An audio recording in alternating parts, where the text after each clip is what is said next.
Hi everyone, welcome back to Brain Dump, a show where I talk about what's on my brain. I'm your host, Kai McAlvin. I didn't prepare any good news stories for this episode. I strictly want to talk about prioritizing your mental health and your well-being. For me personally, I used to get super obsessive and hyperfixated when I had Instagram. I would stalk people and I was so over-involved in other people's lives because I wanted to avoid my life. I hated the way I was living every day. I dreaded going to work and school, and I had a fun job opportunity that I feel I could have been better at and more responsible if I wasn't in the mental state that I was. During that time is when I went to the psych ward, and things were okay after that. You know, right after you get out of the psych ward, you're just glad that you're out and you're on a high for a few weeks, but obviously you realize you're out and not really much has changed at all. Finding the right meds is really difficult and it takes months. When I got put on my first set of meds, I did not feel like my own person, and I made a lot of shitty choices. I wish so badly that I could take back some of it, but unfortunately that's just not how the world works. I have to trust that it all played out like that for a reason, even if it fucking sucked. You know, the medication having a bad impact on my mental health at first is not an excuse for any actions that I did during that time. You know, as I'm growing and I'm trying to learn from everything that I've done, I just think about how differently I would have handled certain things if I were faced with them now. Because I've had to hold myself accountable for a lot of shit, and it's making me realize how fast change can be. I'm not the person I was a year ago. I know that sounds so dramatic and cliche, but truly, if you think about yourself a year ago, it's two totally different people. It would be weird if you stayed the same for a year. It's good that we're changing. We're growing and turning into the person we're bound to be. Even a month ago, it's not the same person. Especially when you're doing so much work on yourself, change happens so quickly. It's a lot of hard work, and some days I just don't want to do it anymore, but I remember that I'm finally, for the first time in my life, happy and living for myself and no one else. During this process, I've lost the majority of my friends, and after deleting social media, you notice people don't reach out, and I know it's a two-way street. You know, I reach out to people and just don't hear back, which is okay, because I've truly grown to accept all that. I trust the universe knows what it's doing. I'm an overthinker, and change really scares me, but it's the only way you're going to grow. I've kind of had to train my brain to have a completely different mindset, and it's been really difficult. And sometimes I hate talking about it because I feel like it makes me sound super cocky, but the one thing all of us as human beings should be allowed to be full of ourselves is for our mental health. It's not until recently, like the past 20 years or so, people started having conversations about their mental health. We live in such a scary world, but there are so many positives because you're allowed to be vulnerable and talk about your feelings without judgment. I've always been a huge apologizer. I say I'm sorry for practically everything, but I will never again apologize for prioritizing what I need. Because as much as I hate to admit it, nobody's permanent. Nobody's gonna stay in your life forever except for you. I'm the only one I got. When I finally had an eye-opening experience, I took a step back and realized I hate myself. I didn't like the way I behaved, and I just kept hurting people because I self-sabotage a lot more than I think. The reason I've been able to keep up with my good habits, which I will tell you about in a minute, is because I have no other choice at this point. It's either this or waking up every day not wanting to make it to the end of the day, which is how I was living my life for a good period of time. I want to live my life and I want to help people and make a change while I'm here. I know that sounds so fucking dramatic, but I feel like since this is the only life I'm ever gonna get, I might as well be the best version of myself because I want to be able to let people in without hurting them.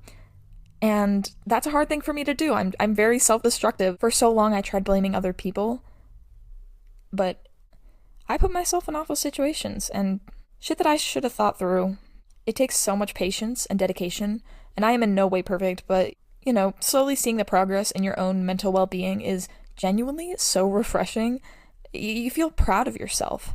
Just, nobody wants to be proud of their accomplishments, because we undermine everything we do like it's no big deal. Your mental state has an effect on your relationships in your life, and sometimes you do have to step away from something to realize that you were the problem. You know, some shit is just unforgivable. I have to understand that, and I do. It sucks because, you know, on one hand I want to say I'm young and stupid, but on the other hand, accountability is really important. So I'm going to share some of my habits that I have to keep up with every day in order to keep myself in line. And I hold myself to a very high standard with this stuff. If I miss a day, I'm beating myself up in my mind. I want to be able to stay consistent. And for the most part, I'm pretty good about it. The last month, I've done it every single day. Sometimes you miss a day or two, but I got a month streak going. I'm going to keep it up. So, number one is journaling. There's so many prompted journals to help you get to know yourself better. If you go to Barnes & Noble, there's a clearance section, and they have so many $8 journals that have prompts and give you inspiration on what to write about, because some people don't like just blank journals. For me personally, I don't care what it is. Just give me something to write with and a piece of paper. I will jot down my feelings. I do like prompted journals when I don't have a lot going on at the moment, because most of the time if it's me just doing little diary entries, it's like, here's what I did today. That's it. Bye. You just get to do a little check-in with yourself, and I look back on the little journal entries I did, say, 5 months ago, and it's just so fun to read. But I do thoroughly enjoy the diary-type entries. It helps you tune in with yourself, and to even have just 10 minutes of writing helps so much. I don't know, sometimes writing it all out makes you look at it a little differently. There's been times when I was writing about something in my life, and I realized, I could have handled that situation way differently and had the opportunity to have a good outcome. So another thing is accountability journaling. This is something that I started doing recently. It actually started a month ago when I started this streak, and I just do it because I'm trying to be the best version of myself, and, no day is perfect, but I think it's important to check in and realize that I'm a human, and I make mistakes quite often, and taking accountability is the mature thing to do, so sometimes you need a little more self-discipline. We never want to admit that we're wrong. That's like, damn, I could have done so much better. But I don't want to beat myself up about it, because it's done, it's over with, I made shitty choices, and I gotta live with that. That's just life. Doing something you're passionate about. I love writing music, I love writing poetry, and finding new things to try is so fun. It's never too late to start something. I started learning French recently. I did it in high school, but, I didn't learn anything. I'm enjoying it so much, and it just proves, seriously, it's never too late to try. I'm thinking, okay, this is a little out of the box and scary, but I'm thinking about joining a recreational basketball team, because I played basketball in middle school. I think I was pretty good at it. Obviously it's not, I don't want to pursue basketball, but it's fun. I loved playing basketball, and I feel like that could be a good outlet. And also that's getting out of your comfort zone, meeting new people and playing a sport. I haven't done that in years, but finding new things that you're passionate about is important, because you don't want to lose that spark in your life. I've been down that road where you don't feel like you have anything going for you, and you're just living day by day and surviving, and that's not what life should be. Okay, romanticize your life. Drive with all the windows down, blaring your favorite songs, go road tripping by yourself, meet new people. You have to make yourself uncomfortable. That's what life is all about. I hate to say it, but it is. It's the only way you grow. You have to do things that scare you. Because if you never did anything that scared you, you would not be the person you are today. Which brings me to the next one. Do something every day that scares you. This is something that my therapist had recommended for a long time, but I never knew what she meant until yesterday. I had this weird intuition. I don't know if that's the right word for this, but maybe. Yeah, I'm smart.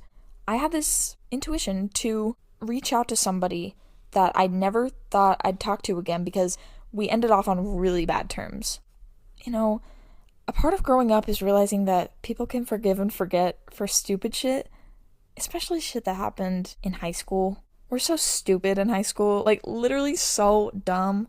It honestly felt really good talking to this person. We both said our apologies, and we move on with our lives. Closure is something that I really value, because, like I said, I'm an overthinker, and if I don't get closure on something, I will never stop thinking about it. That's just the way my brain's wired. I wish it was different, because I wish I could devote my brain to focusing on other things, but unfortunately, it never leaves my brain. But this next one has actually helped that, specifically. Meditation. I love meditation because you're clearing your head, which is what I need when I'm overthinking about literally everything. There are so many guided meditations on YouTube. I like doing it right when I wake up in the morning, because it's a good way to start your day with a clear head.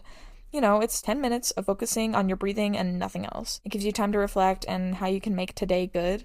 Like I said before, I don't want to live day by day just surviving, because for a long time I did that, and it's not the way I want to live my life. I want to enjoy every day. I don't want just all the time to pass me by. I feel like that's what's happening right now, and it's so fucking scary. And I don't know. everyone's growing up, and a lot of my friends that I graduated with are getting married and pregnant, and I'm like, what the fuck is time? There's a little part of my brain that's mentally still a sophomore in high school when COVID shut everything down. I don't know, now looking back at my high school experience, I missed out so much because of fucking COVID. My entire junior year was online. I have so many regrets because I feel like I could have done so much more, but I just didn't. Alright. I love me a good podcast, you know?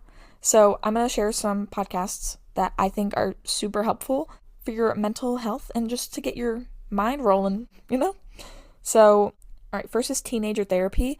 This one I love because it's just a group of teenagers, they sit down and talk about their feelings. It's relatable, it's nice, I love it. Next one is Your Mental Breakdown. Again, same type thing, just talking about your mental health and what's going on in your brain. Anything Goes with Emma Chamberlain is such a great podcast. She talks about everything. Next is Stanford Psychology Podcast. This may not be helpful for everyone, but, you know, a psychology major, I enjoy this one. But it is really cool. I feel like other people that aren't interested in psychology still could find this entertaining because it's just deep diving into your brain. I love it. The Mindset Mentor. This one is basically just giving you motivation, which I love. Live Happy Now is another good one. How to Be Human, and the Positive Mindset Podcast. Those are all great listens, and a lot of them are super short. The Positive Mindset Podcast, they have like 5-minute episodes. All right, exercise is extremely difficult and agonizing at first, but you know, once you start seeing results, you find yourself actually wanting to go and not looking at it as a chore. I never took my fitness seriously until the past 6 months or so, but I've realized when I eat right and I work out, my body feels so much more energized and I'm able to do so much more with my time.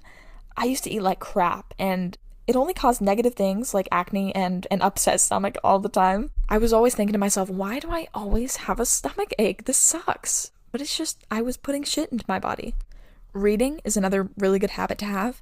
I think it's important to continue to educate yourself on a daily basis. Even if it's just the most random shit, just go to the library, pick a random genre of books that you've never read before and just give it a try. If it's not for you, then you can move on. But you know, you gotta take chances in order to grow. And it's better than staring at your screen. If you keep up with your habits consistently, you will see growth. It's not instantaneous, and you have to trust the process by giving it time. Lots of tools in cognitive behavioral therapy coincide with staying on top of your habits, and there's plenty of resources. It's so hard to articulate how feeling unlovable feels. I don't know. I've always had this preconceived idea in my head of myself, and I paint myself out to be someone that could never be loved. Like, I wasn't put on this earth to be with anyone. As much as I want to find love and do all the cheesy shit, because I am a hopeless romantic, I don't know if it's possible. I don't know. Like I said in my last episode, I'm self-destructive, and I ruin most things for myself. I think my traumatic childhood definitely contributes to that. Obviously, with each experience, you grow and learn more about how you handle things. It just seems like a whole lot of hurt, and for what? You know? Not everyone is going to be the one, and even if you thought that they were, and you eventually split up, you just have to appreciate the time that they were in your life. Some people aren't meant for each other, and even if the relationship had some really special moments, you move on and the world keeps spinning. I'm done losing sleep over past situations that aren't relevant anymore. You know, it happened, it's over, I have to deal with it. The longer you hold on to hope, the more it'll hurt you in the long run. I know dealing with it is way easier said than done, but it's the only way to move on. I may not be on the best terms with past relationships and friendships, but I still always want what's best for them. I'll always be there for them because there was a time in my life that they made me genuinely happy. And you have to appreciate that time, but you know to disconnect those past memories from the present. Because if you're always thinking about the past, you're never living in the moment. Acceptance is the best way of putting it. To accept that these things happen. That's life. Being an adult, you realize you have to put in the effort and the work to maintain relationships. And it's hard. Feeling unlovable is super shitty. That's obvious, but especially when I have so much love to give. Okay, it sounds so dumb. I wish so badly that I can make someone feel loved and happy, and it's cheesy, I know that. This is something I hate admitting, it's just I've always wanted that. I just want to be able to experience life with someone someday, but honestly, right now, I'm living just for me. I want to rely on only me for providing happiness for myself, no one else. Because sometimes when I get into relationships or form new friendships, I rely on them for my happiness, and that's just not healthy, and I know that now, and I've gotten really good at not getting so emotionally invested. I do hope that when the time is right, I won't have this I'm unlovable mindset.